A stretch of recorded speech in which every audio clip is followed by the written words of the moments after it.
Hoy vamos a hablar sobre el mito de Fausto y la tradición literaria de Fausto, y hablaré un poco sobre este mito, y por último ejemplificaré con 3 obras culturales, literarias, cine, para explicar un poco sobre cómo este mito se ha extendido y ha sobrevivido a las épocas y ha ido cambiando. Así que eso es lo que vamos a hacer hoy. Entonces, este mito es probablemente uno de los mitos que más ha interesado a la literatura desde el siglo XVI.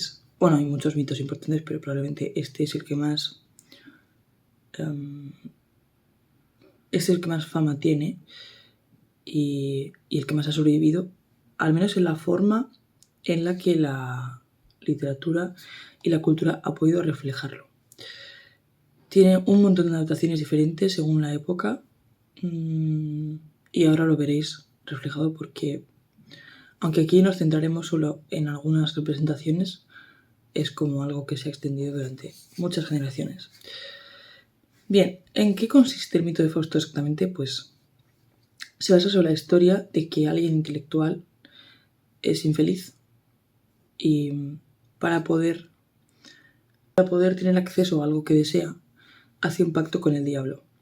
Habitualmente dentro de ese pacto está la idea de vender su alma al diablo, y habitualmente a raíz de hacer esa petición al diablo suele generar desdicha a la persona que lo pide. Y de alguna forma lo que representa, al menos en su origen, aunque ahora lo veremos en profundidad, es un poco esta idea de que cuando tú haces un pacto con el diablo, en realidad estás dispuesto a perder todo lo que tú eres y vas a acabar siendo desdichado por un deseo que quizás sea algo que simplemente anhelas y que es más como terrenal o más como un deseo que como una necesidad. Entonces, este mito literario es de origen alemán y surgió durante el siglo XVI, basado en una persona real que fue Johannes Faustus de Knightlingen, y que era conocido como una especie de brujo o un charlatán o una persona que se dedicaba a, pues eso, a hablar sobre cosas ocultas, y a su muerte la gente decidió a decir cosas falsas sobre él y a difundir rumores acerca de que había hecho pactos con el diablo, de que tenía relaciones oscuras con el demonio y cosas así.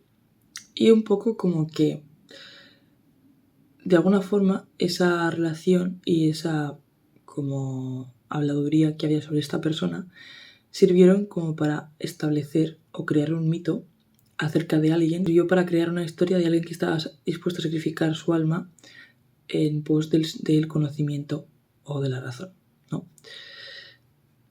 Entonces, el primer libro que se publicó sobre este tema fue La historia del Doctor Fausto, que es un libro de bolsillo editado por Johann Spies en 1587, que precisamente tiene como esa visión moral acerca de, pues, si tú haces este tipo de decisiones, vas a vivir de forma malvada y te van a pasar cosas horribles, como por ejemplo que vas a ser seducido por el diablo. Entonces, en este libro aparecen las 2 figuras más importantes del mito probablemente, que son Fausto, que es efectivamente como el intelectual que se ve seducido por el demonio, y Mefistófeles, que es la figura del demonio, que es la persona demoníaca que seduce al intelectual. Y en esta historia Fausto hace un pacto de 24 años con el diablo, durante el cual será ayudado por él a cambio de su alma. Esto es interesante porque gracias a este mito, digamos que se extendió un poco este arquetipo de Fausto como la historia de un intelectual que se ve seducido por el diablo y que además, pues eso, cambia su vida para recibir como unos dones sin saber que en el fondo está siendo condenado hacia ser siervo del diablo, ¿no? Entonces, este mito luego se extendió a otros sitios Especialmente he estado leyendo que en Polonia tienen como otra versión del Fausto, no exactamente igual, pero con ciertos puntos en común. Y luego en Inglaterra se extendió gracias a Christopher Marlowe, que fue un dramaturgo que escribió la obra La trágica historia de la vida y muerte del Dr. Fausto en 1592, que fue una obra dramática y bastante interesante que sea un teatro, considerando que una de las disciplinas en las que más versiones se han hecho sobre Fausto es precisamente el teatro. Y ahora veréis por qué. Pues resulta que la obra más influyente del mito de Fausto es Fausto de Goethe, que es una obra teatral en realidad. Y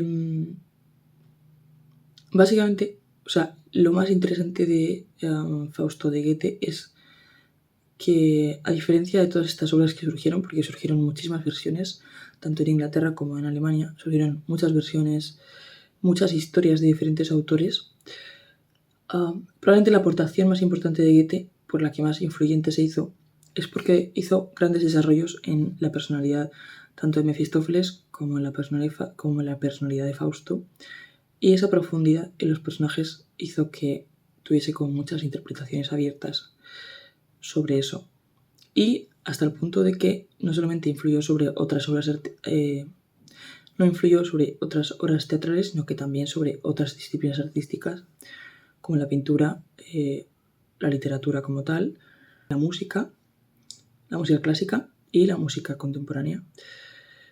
Y como os digo, hay como multitud de versiones sobre temas que tienen que ver con el mito de Fausto, no solamente como el mito como tal, sino como todo lo que rodea al mito de Fausto, entre las cuales os voy a citar algunas que he encontrado y os dejaré en la descripción un enlace que he encontrado en Wikipedia con un montón de referencias, no están todas, pero hay bastantes, sobre como influencias que ha tenido Fausto, el mito de Fausto. Fausto, de Turgeniev, Amo de Mefistófeles, de Louisa May Alcott, que es la autora de Mujercitas, Dr. Faustus, de Thomas Mann, Galactic Pot Healer, de Philip K. Dick, que es el escritor de Las ovejas eléctricas, y hay incluso una versión de Terry Pratchett llamada Faust retachado, que pone Eric. Y entonces, como hay muchas versiones, he decidido hacer una comparación entre tres representaciones que he visto o leído, y un poco como para que entendáis de qué forma puede mutar el mito de Fausto y cómo se representa el mito de Fausto en diferentes épocas, lo cual hace como que haya permanecido durante mucho tiempo. Entonces, voy a empezar hablando sobre El maestro y Margarita, de Mikhail Bulgakov, que tenéis una reseña en este mismo canal. Os voy a dejar el vídeo por aquí arriba por si lo queréis ver. Y quería hablar un poco sobre este libro para ponerlo como ejemplo, principalmente por dos motivos. Uno, porque creo que es como el que mejor recoge como la tradición de Fausto, en el sentido de que directamente sigue la tradición del mito de Fausto, y por otra parte porque es la que más complejidad tiene a la hora de reflejar los temas de Fausto en las tres cosas que he elegido. Entonces, este libro, El maestro y Margarita, fue la obra más importante del autor soviético Mikhail Bulgakov, y era un grandísimo admirador de Goethe. O sea, el punto de Bulgakov es muy interesante porque él se veía súper reflejado en la historia de Goethe, en la vida de Goethe, en su obsesión por el mito de Fausto. O sea, Goethe estuvo durante 40 años de su vida escribiendo el Fausto de Goethe, hasta el punto de que llegó a morir porque escribió 2 partes de esta obra teatral y dedicó más de 40 años de su vida a escribir esta obra. Entonces, Bulgakov se sentía como muy relacionado con Goethe y con esta relación que tenía en torno a la búsqueda y el trabajo de una obra, ¿no? Lo que más le obsesionaba de la historia de Fausto, que le encantaba a Bulgakov, no es tanto la versión texto, sino la ópera de Fausto, porque como recordamos, en realidad el texto de Fausto es un texto teatral que está pensado como para llevarse a escena. Entonces, Bulgakov, cuando era pequeño, fue, según su hermana Nadezhda, era su obra favorita y fue a verla al teatro 40 veces cuando era pequeño. Entonces, como que era algo que a él le obsesionaba muchísimo, y de hecho en la versión comentada de El maestro y Margarita de Navona, que tiene como anotaciones sobre el proceso de escritura de El maestro y Margarita, vemos muchísimas similitudes entre el proceso de escritura del maestro y Margarita y el proceso de escritura de Fausto de Goethe, lo cual me parece algo increíble. Y precisamente porque Bulgakov admiraba tanto a Goethe, hay como toda una obsesión por lo que tiene que ver con la escritura de Fausto en la escritura del maestro y Margarita. Entonces, no solamente es como una cuestión de que quiera seguir el mito, sino que además como que en el propio proceso de escritura estaba como súper obsesionado con eso. En esta versión del mito de Fausto es una versión muy poco convencional por varios motivos. El primero porque el mito de Fausto está como aplicado al contexto soviético. Entonces, evidentemente, las preocupaciones de los protagonistas y los contextos no tienen nada que ver. Pero a eso me refería antes con la cantidad, o sea, la posibilidad de plasticidad que existe en el mito de Fausto, ¿no? Como la capacidad que tiene ese mito literario de adaptarse a diferentes épocas. Deja este mito, pero desde un punto de vista irónico y bastante cómico a veces. Entonces, como que tiene ese punto del demonio, pero no solamente visto desde un punto de vista malvado y como moralizante, sino más bien desde un punto de vista de el caos, la diversión, los placeres, ¿no? Un poco desde ese punto de vista. Es un libro bastante caótico en su estructura, lo cual me gusta porque como que creo que encarna muy bien ese sentido del demonio, ¿no? Como de esa capacidad de generar caos. Y la cuestión es que en este caso, en El maestro y Margarita, Mefistófeles aparece justo al principio de la novela. Hay una escena muy icónica en la que básicamente los protagonistas, que son un poeta y un editor de libros, están hablando en unos jardines en Moscú y están ahí pues charlando sobre diferentes cosas, cuando de repente aparece Mefistófeles, que se presenta como una especie de profesor internacional que ha venido a viajar a Moscú para conocer la cultura rusa. Y para intentar como demostrar que él es el demonio, les habla sobre que él conoció a Poncio Pilato y que estuvo con él cuando crucificaron a Jesucristo, ¿no? Y a partir de ahí pues como que hace su aparición justo al principio de la novela y es un personaje que aparecerá todo el rato en la novela y que estará como muy presente en las decisiones que se tomarán en los diferentes personajes. No me resulta fácil de establecer quién es Fausto porque aquí como que hay varias historias que se van cruzando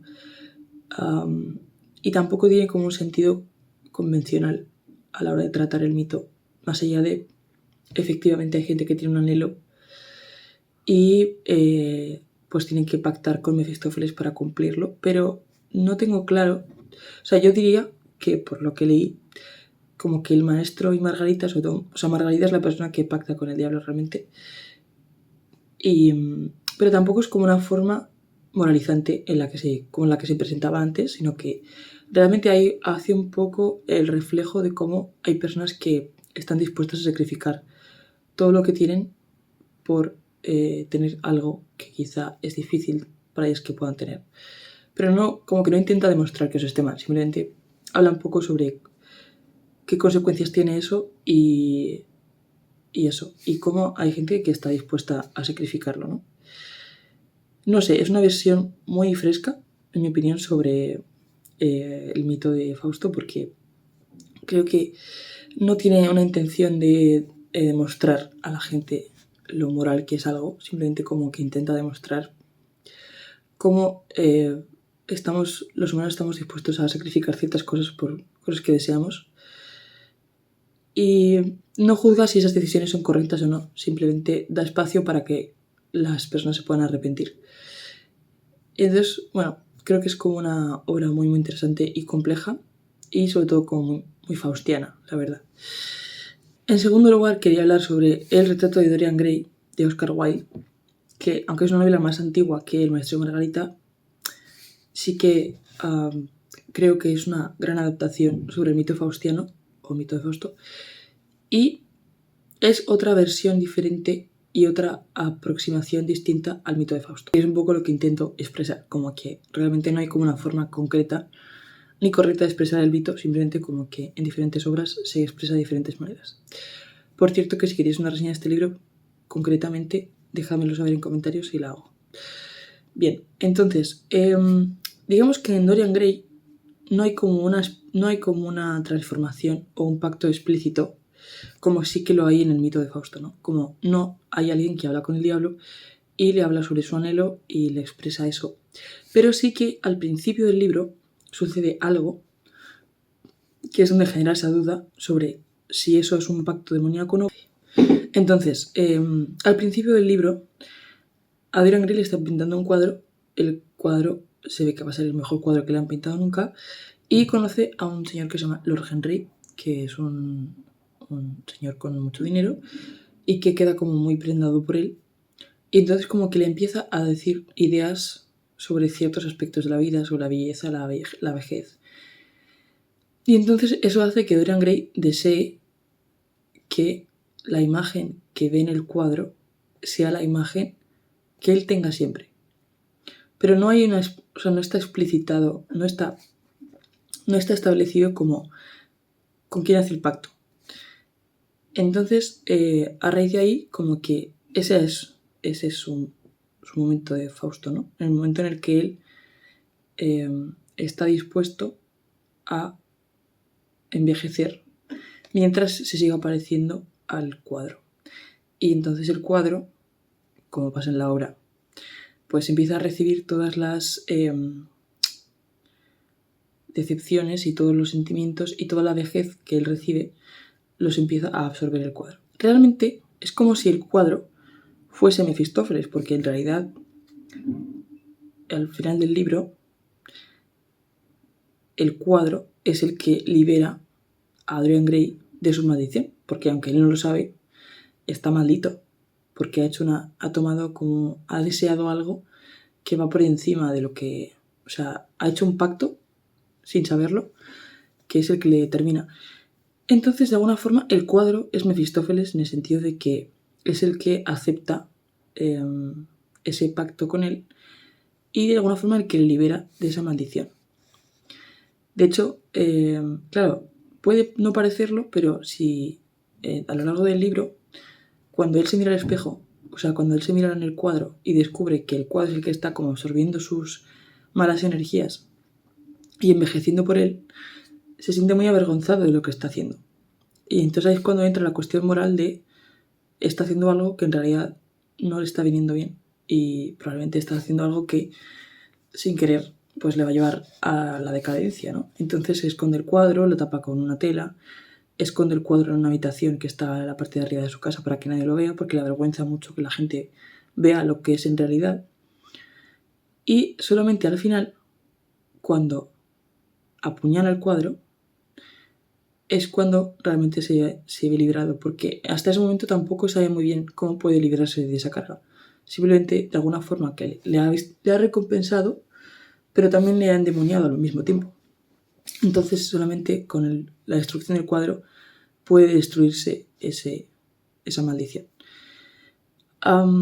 Luego he estado leyendo también en otras fuentes que, tanto en Fausto como en Dorian Gray, hay una influencia negativa sobre la lectura. Y de hecho es cierto que en Dorian Gray hay un momento en el que Lord Henry, que también es un posible Mefistófeles, no estoy segura de quién es de los dos, si el cuadro o Lord Henry, o si Lord Henry usa el cuadro para maldecir a Dorian Gray, no lo sé.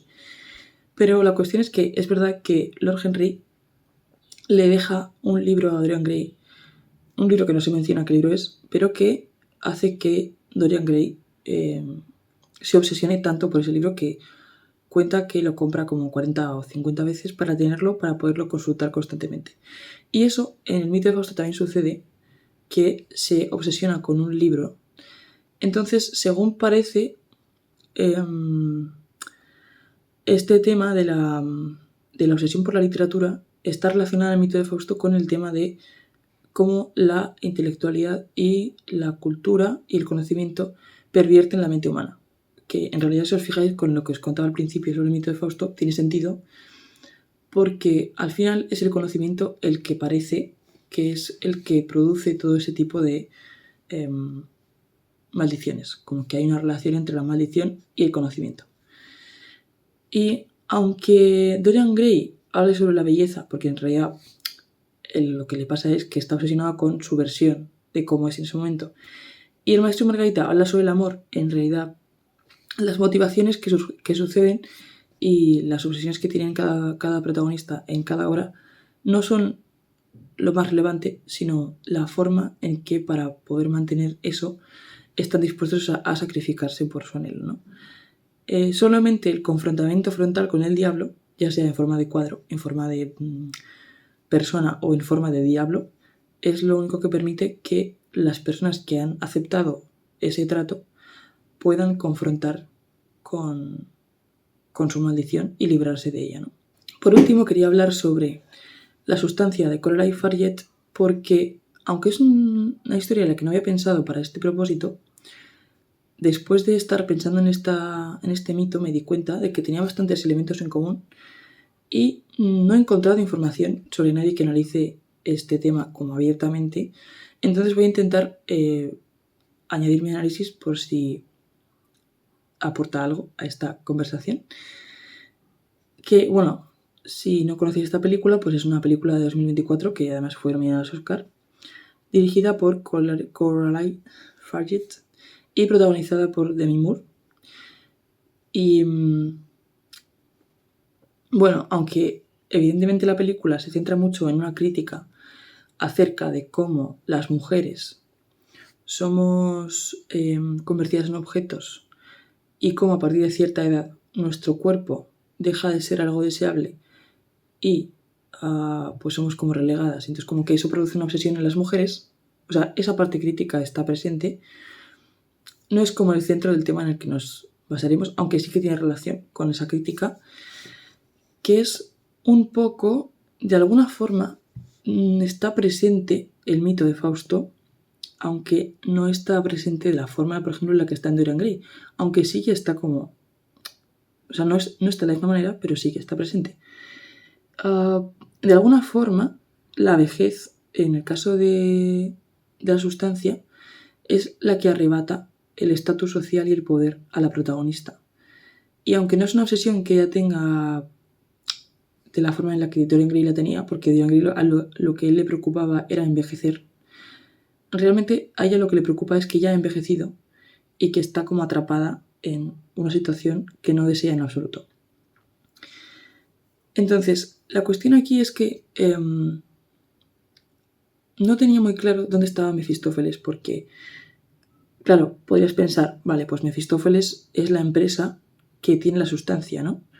Que es la que le da sustancia y es como con la empresa que es un poco opaca, con la que luego llama por teléfono como para preguntarle, oye, ¿cómo puedo anular esto? Y entonces, como que tendría sentido pensar que es la empresa, ¿no? La que es Mefistófeles, como de alguna forma la que le hace ese compromiso, pero en realidad en ningún momento la empresa que comercializa la sustancia le produce a ella que acepte ese pacto, porque es como que ellos establecen súper bien sus reglas. De hecho, es como que me parece como muy interesante que cuando tú ves la sustancia tiene como una explicación muy sencilla. O sea, tiene unas normas como muy sencillas de cómo se hacen las cosas.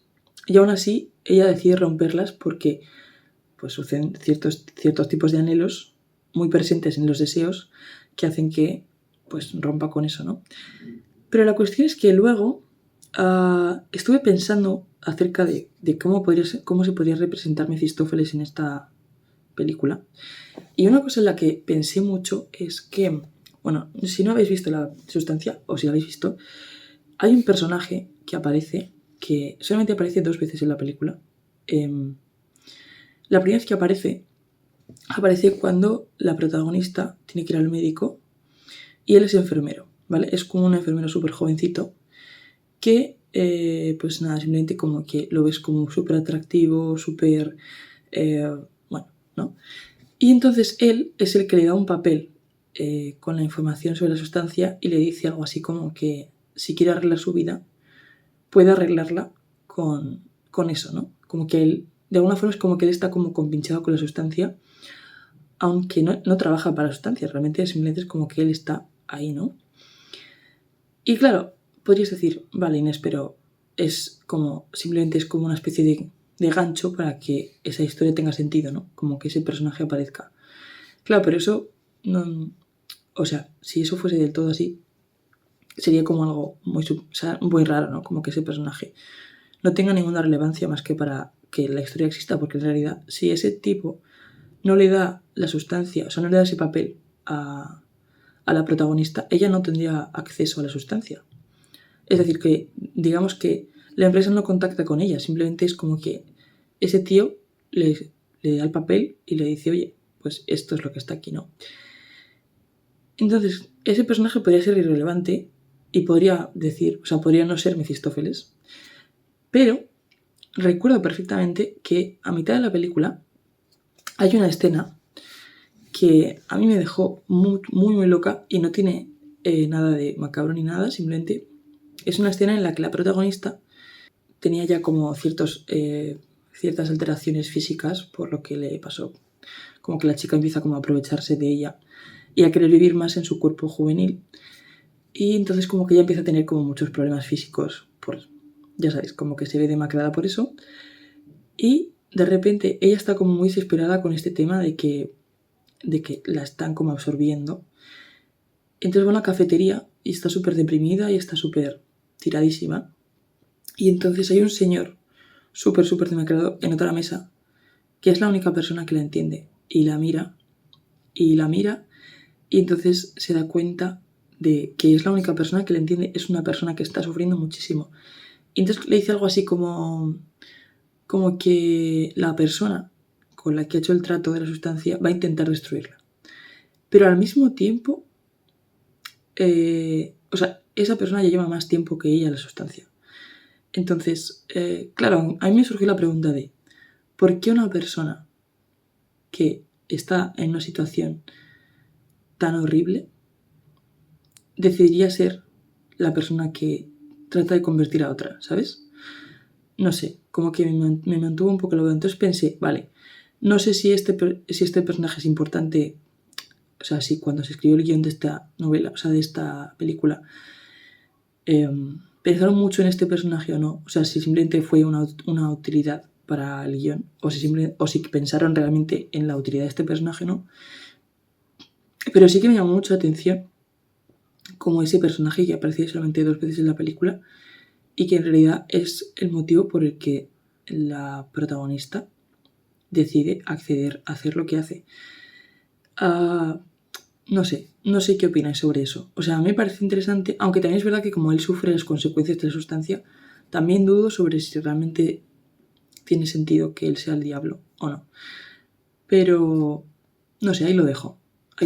No sé qué opináis. Déjamelo en comentarios si habéis visto la sustancia sobre esta interpretación.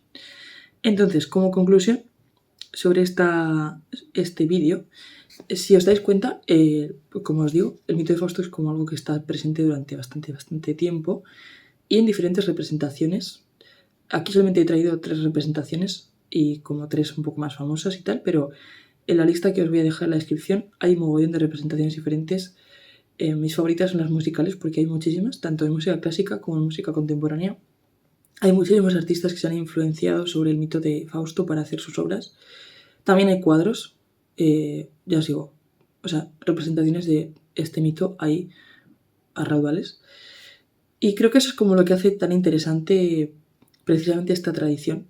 Y creo que por eso como que merecía la pena que hiciera un vídeo hablando sobre este tema.